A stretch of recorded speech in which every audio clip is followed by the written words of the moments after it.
Դիանա Գրիգորյանի «Գոյամարտ» սերիալի նկարահանումները շարունակվում են, իսկ սյուժեն օրեցօր ավելի խտացած ու լարված է դառնում։ Թվում է ամեն սերիայով պատմությունը մի քայլ մոտենում է ճշմարտությանը, բայց միաժամանակ հերոսներին կանգնեցնում նոր փորձությունների առաջ։ Ամենահետաքրքիր զարգացումներն իսկապես դեռ առջևում են, որովհետև անցյալը սկսել է խոսել, իսկ գաղտնիքները վտանգավոր կերպով մոտենալ բացահայտմանը։ Դավիթն ու պապը մեկնում են Մոսկվա Մարկին գտնելու հույսով, այս ուղևորությունը նրանց համար վերջին հույսերից մեկն է, քանի որ տարիների փնտրտուքից հետո նրանք վերջապես մոտ են ճշմարտությանը։ Սակայն բժշկի խոսքերը սառը ցնցուղի պես են ազդում, պարզվում է, նրանք շտապել են։ Բժիշկը նրանց ասում է, որ գիտի, որ տարիներ շարունակ նրանք փնտրում են Մարկին, բայց շտապել են։ Ինչու է լռում բժիշկը, ինչու է ասում այս խոսքերը, դեռ հայտնի չէ, բայց կասկածներն ակնհայտ են, որ սա արհեստական միջամտության հետևանք է և հավանաբար բժշկին ստիպել են կամ կաշառել, որպեսզի նա չխոսի։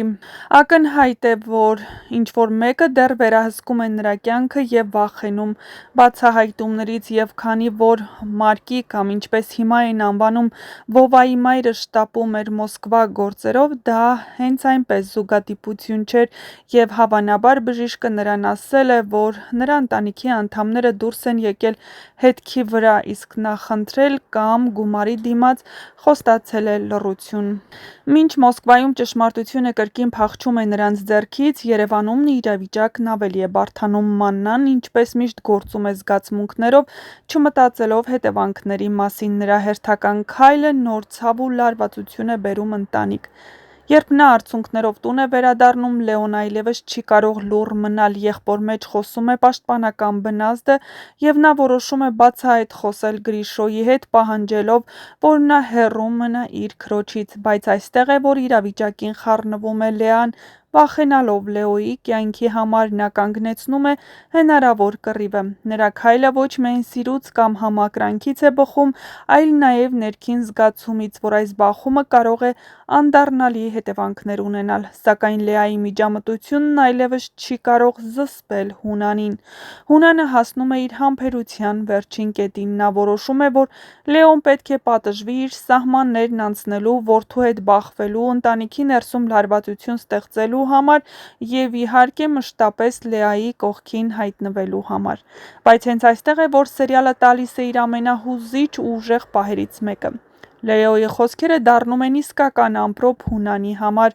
Նա արտասանում է մի նախադասություն, որը տարիներ առաջ նույն բառերով ասել էր Ռաֆը, Լեոյի հայրը, եթե մինչև հիմա կյանքը նրանց ծնկի չի բերել, ապա դու ոչ մեկ ես։ Այդ խոսքերը Հունանի հիշողության մեջ բացում են մի դուռ, որը նա երկար տարիներ փակ էր պահել։ Նա հստակ հիշում է այդ արտահայտությունը, հիշում է մարդուն, ով ասել էր դա, և ակամա սկսում է համեմատել։ Լեոյի պահվածքը, հայացքը, ուժը, արժանապատվությունը, ամեն ինչ սկսում է տարօրինակորեն նմանվել Ռաֆին։ Սակայն ամենակարևոր հարցը դեռ օդում կախված է մնում։ Արդյոք Հունանը կհամարձակվի ընդունել ճշմարտությունը, արդյոք նա կհասկանա, որ իր դիմաց կանգնած երիտասարդը հենց Ռաֆի որդին է, իր եղբոր ձեռքերով ծախված Ռաֆի արյունը,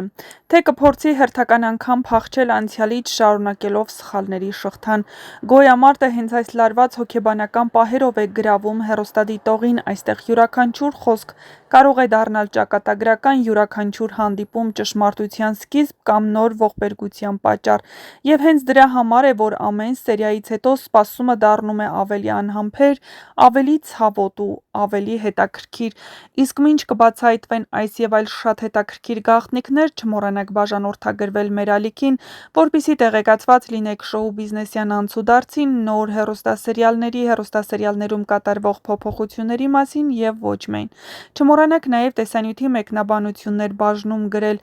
ինչ եք կարծում, Հունանը կհասկանա, թե ով է իր դիմաց կանգնած, և կհասկանա, որ Ռաֆի որդին է Լեոն, թե նա կորոշի այս ամենը պարզել Ավոյի միջոցով։